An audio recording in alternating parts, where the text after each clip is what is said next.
com Poliana Amaro. Muito bem, você ouviu Samuel Mariano, Coração de Joelhos. Nesse momento eu quero compartilhar com você uma dose de fé da Palavra de Deus. Vamos falar hoje da segunda parte da carta à igreja de Laodiceia.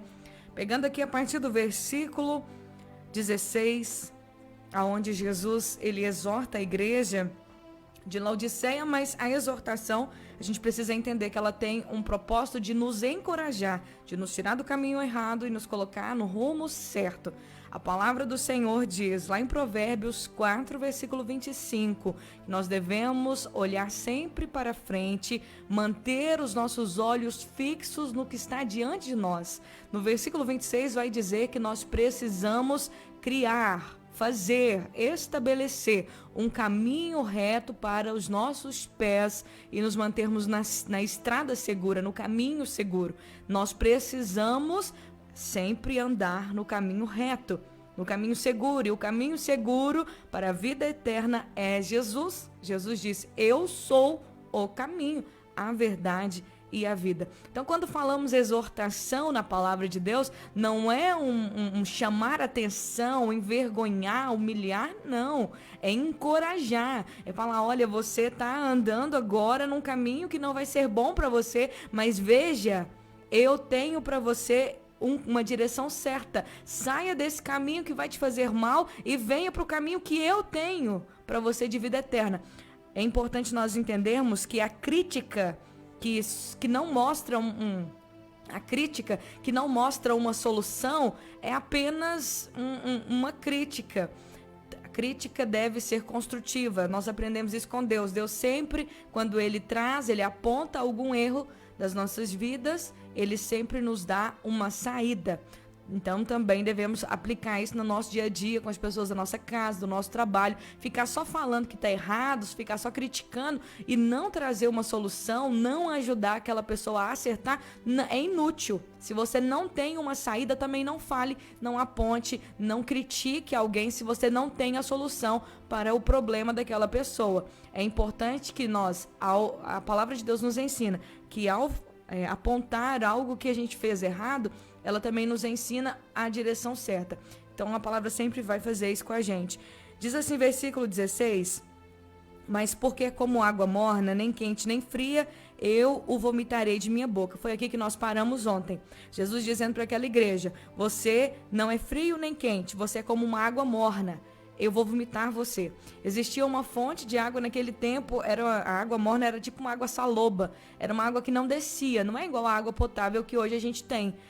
Eu gosto de beber água do chuveiro, água morna, né? Tem gente que fala assim, Poliana, mas água morna não dá enjoo, mas aquela água daquele tempo lá, a água morna que Jesus estava se referindo, trazendo um exemplo do dia a dia, do cotidiano, porque como eu disse ontem, Jesus sempre vai usar exemplos de coisas que você conhece, de coisas do seu dia a dia. Jesus sempre ensinou por parábolas, ele sempre ensinou por exemplos. Para quê? Para que as pessoas entendessem a mensagem. Então, quando Jesus usou esse exemplo da água morna, é porque a água morna daquele tempo, lá da cidade de Laodiceia, era uma água ruim, era uma água saloba, era uma água que não descia e que causava vômito. Então Jesus estava dizendo para eles, sabe, a atitude de vocês para mim é como essa água morna que vocês não conseguem beber, que está aí em Laodiceia. Olha como que a atitude de vocês tem sido para mim. Eu não consigo engolir a atitude de vocês, porque ao mesmo tempo que vocês estão firmes, ao mesmo tempo que vocês têm fé, vocês não têm. Ao mesmo tempo que vocês querem me seguir, vocês não querem. Ao mesmo tempo que vocês engrandecem o meu nome, vocês me desonram.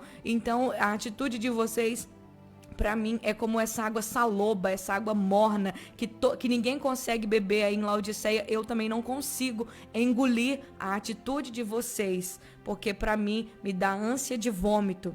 E aí no versículo 17, Deus vai dizer, Jesus disse, né? Essas palavras que a gente fala, Deus, Jesus, Espírito Santo, é porque são o mesmo.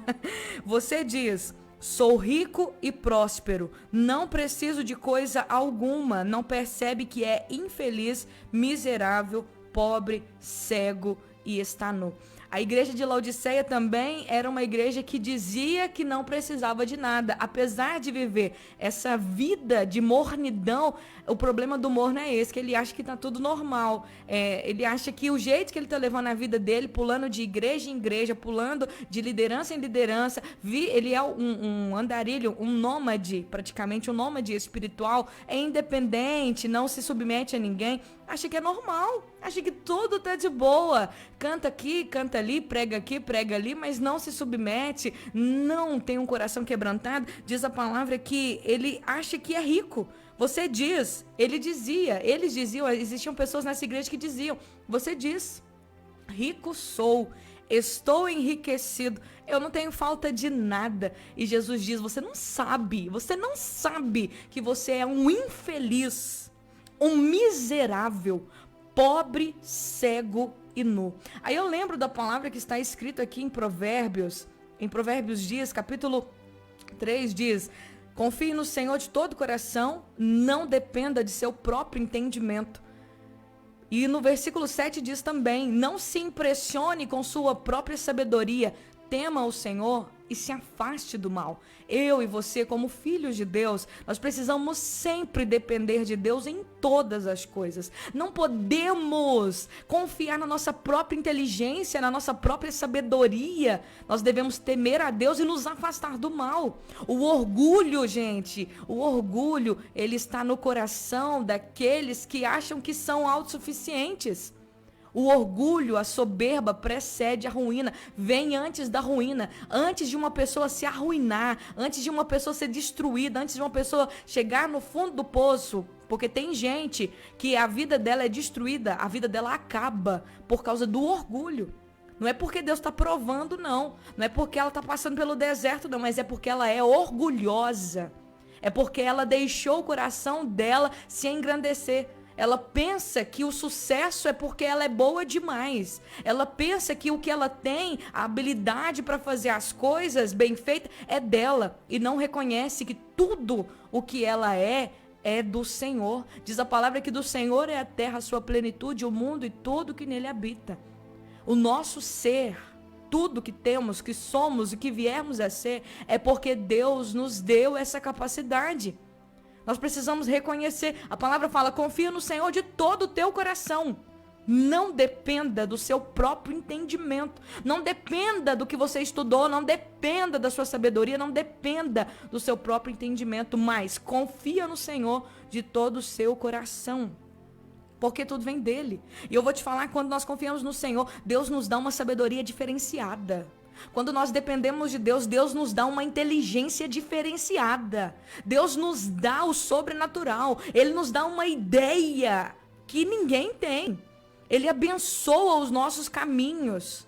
Ele prospera o trabalho das nossas mãos de uma forma milagrosa. Quando nós confiamos no Senhor, Deus abre caminho onde não tem, abre porta onde não tem. Deus faz o que não tem. Quando confiamos no Senhor de todo o nosso coração. E não dependemos do nosso próprio entendimento. A igreja de Laodiceia estava sendo chamada, e nós estamos sendo chamados a atenção, porque essa palavra é tão atual, essa palavra é tão hoje, é tão agora. Nós não podemos depender de nós mesmos, do nosso próprio coração, confiar e dizer, eu não preciso de nada, eu sou inteligente, eu faço isso, eu faço aquilo, eu tenho isso. Gente, confiar no Senhor, confiar e saber que a nossa vida está nas mãos dele, que tudo vem dele. E da própria mão, tem uma palavra que eu amo, lá em Crônicas, que diz que tudo veio de suas mãos, e das suas próprias mãos nós te devolvemos, Deus.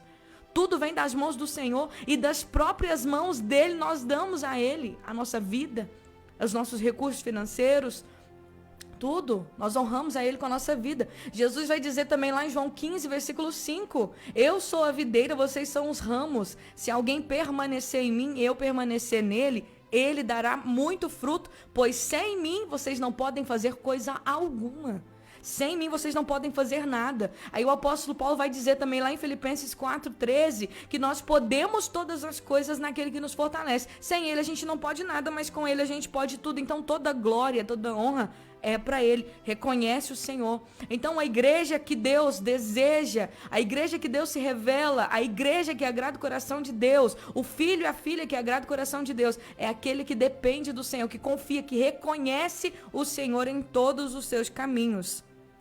Eles se achavam prósperos, eles se achavam bom demais, eles achavam que não precisavam de nada, mas eles não percebiam o quanto eles eram infelizes, o quanto eles eram miseráveis, pobres, cegos e nus. A igreja de Laodiceia, a cidade de Laodiceia, era uma cidade boa, economicamente falando, era uma cidade próspera, rica. Então, às vezes, pelo dinheiro, pela confiança financeira deles, eles achavam que eles não precisavam de nada, eles não precisavam se quebrantar, eles não precisavam se render a Deus, eles não precisavam orar, porque, afinal de contas, quem precisa orar é quem está passando por prova, não é? Quem precisa orar, quem precisa buscar a Deus, é quem está passando por luta. É verdade que quando a gente está passando por luta, a gente ora mais. É verdade que quando você está passando pela prova, pela doença, pela dor, pelo desemprego, você ora mais. Mas nós precisamos entender que vida com Deus, uma vida de sucesso com Deus, é uma vida onde você ora constantemente, onde você se derrama na presença de Deus constantemente, onde você busca a presença do Senhor constantemente. Bom, gente, já passou mais de 10 minutos aqui, eu estou falando. Eu vou encerrar nesse momento, vou orar, e amanhã nós vamos para a parte 3, então, da carta de Laodiceia. Vamos falar sobre os últimos versículos e vamos aprender do Senhor Jesus ensinamentos, conselhos práticos para vivermos uma vida espiritual, familiar, uma vida em todas as áreas, em todas as nossas áreas de paz, de alegria, porque é isso que o Senhor tem para nós, uma vida eterna, abundante. Nesse momento eu convido você a orar comigo. Senhor, no nome de Jesus, te agradeço pela tua palavra, agradeço porque o Senhor nos ensina que não é no nosso próprio entendimento que nós devemos confiar. Não é na sabedoria humana, não é no entendimento humano, mas nós precisamos confiar no Senhor. Que o nosso coração, Pai, seja dependente de Ti em todos os nossos caminhos. Que nós possamos buscar a Tua presença não só para a nossa vida espiritual na igreja, mas saber que o Senhor deseja ser Senhor em todas as áreas da nossa vida. O Senhor deseja, Senhor, nos guiar, nos orientar, porque a Tua palavra é um livro completo. A Tua palavra tem conselhos para todas as áreas da nossa vida, para todas as áreas. E eu oro para que o Senhor venha abrir o nosso entendimento. Que o Senhor possa, Deus, em nome de Jesus, tocar o nosso coração. Para que possamos, Deus, nos render aos Teus pés. Render a nossa vida. E não achar que podemos alguma coisa sem o Senhor. Nós não podemos nada sem o Senhor. O Senhor, Pai querido, é tudo em nós. E o Senhor pode fazer todas as coisas. Eu oro em nome de Jesus por cada pessoa que me acompanha. Por cada pedido de oração que chegou aqui. Oro para que o Senhor venha posicionar cada crente, cada irmão, cada irmã, cada pessoa que nos acompanha, que o Senhor possa nos posicionar na nossa posição de filho dependente, de filho que ama, de filho que honra o Senhor, de filho que sabe que o Senhor está no controle de tudo, de filho que está realmente, Pai querido, apaixonado em fazer, em viver a sua vontade. Que se levante uma geração, que se levante uma igreja nesse tempo, uma igreja que renuncia, Senhor, às práticas falsas, os ensinamentos falsos, uma igreja, Senhor, que não aceita outro no trono do nosso coração, a não ser o Senhor. Que o Senhor reine nos nossos corações, que o Senhor reine nas nossas vidas, que o Senhor reine nas nossas casas, que o Senhor reine, Senhor, sobre as nossas reuniões, nos nossos ministérios, que o Senhor seja Senhor, que venha o teu reino e que seja feita a tua vontade aqui na terra, que é o nosso próprio corpo, que é o nosso próprio ser, que é o nosso próprio coração, como é feita no céu. Que a tua vontade comece, Senhor, reinando em nós aqui e agora, para que assim o teu reino seja estabelecido nos quatro cantos desta terra. Que o Espírito do Senhor tenha liberdade em nós, flua em nossas vidas, que nós sejamos uma igreja, uma geração de pessoas avivadas, comprometidas, apaixonadas pela tua palavra, pelo Evangelho do Senhor Jesus Cristo. Nós te louvamos, te agradecemos, em nome de Jesus. Amém e amém.